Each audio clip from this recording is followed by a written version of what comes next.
The days of youth are the best days of life. Trust me. That's the time when you have the most energy and when you look the best. I would know because I spent all my teenage years and 20s partying and having fun. And then the late 20s hit me, and everything changed. My skin wasn't as good as it used to be, and I was approaching 30, which would have made me an old lady. Officially, the beginning of the end. And the saddest thing was I couldn't afford any expensive surgeries to get back my beauty since I had only ever partied all my life and worked very little.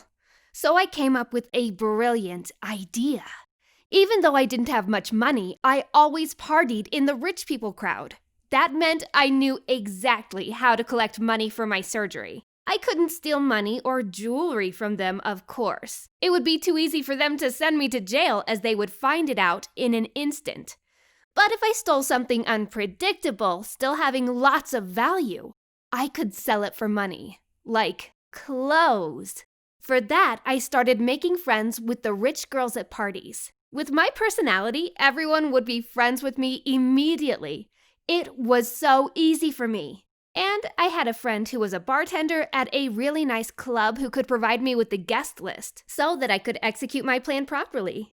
One day, with the help of that friend, I found out that Brenda, the super rich girl, was coming to the club with her friends. So I got ready to execute the first part of my plan. So that night, I dressed my best and put on a lot of makeup and got party ready. Then when I went to the club, I got a table right across from Brenda's in the VIP area so that they could see me. I could see Brenda coming into the club and getting to her table in her expensive, dazzling clothes. But to my surprise, she was all alone, without any of her friends, and it was actually a good thing for me.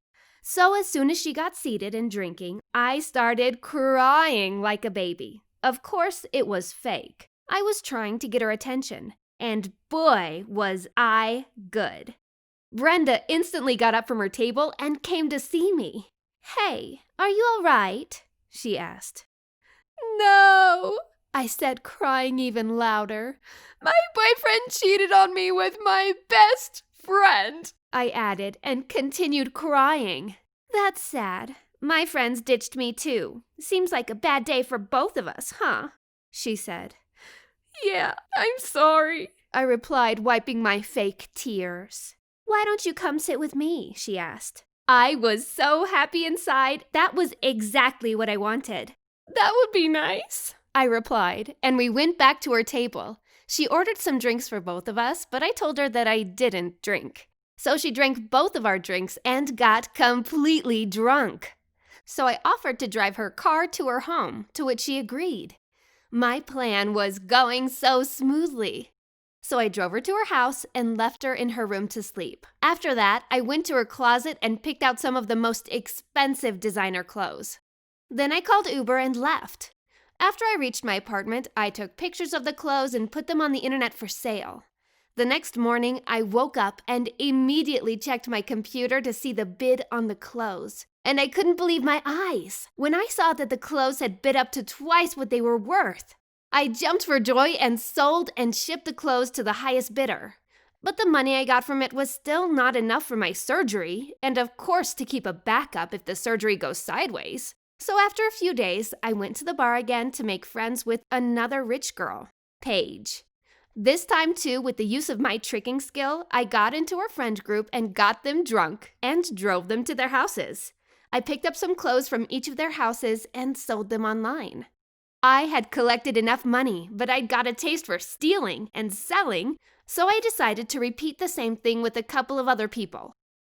However, in the process, I went a little too far, fooling the whole town and stealing their clothes, so I decided it was time to stop.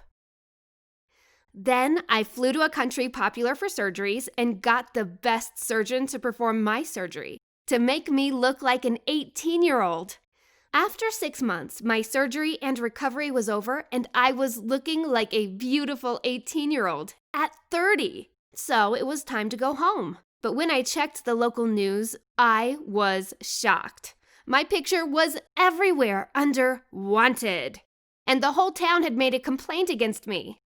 I got scared for a second, thinking I would spend the rest of my life behind bars, looking pretty. But then I realized I look nothing like that picture now. And even if I walked right past the people I had stolen from, they wouldn't recognize me. So I ordered an unused social security number from the black market and changed my name. Since I had earned a lot of money from stealing and selling the clothes, I could pay for a house and everything I needed to start a new life. And that is exactly what I did. I got a house in the same town and started living normally as if I had never stolen anything from anyone. But the thing I was most glad about was that I got my beauty back, and I couldn't be happier. Thanks for watching. Please don't forget to subscribe for future stories and check out other stories on our channel.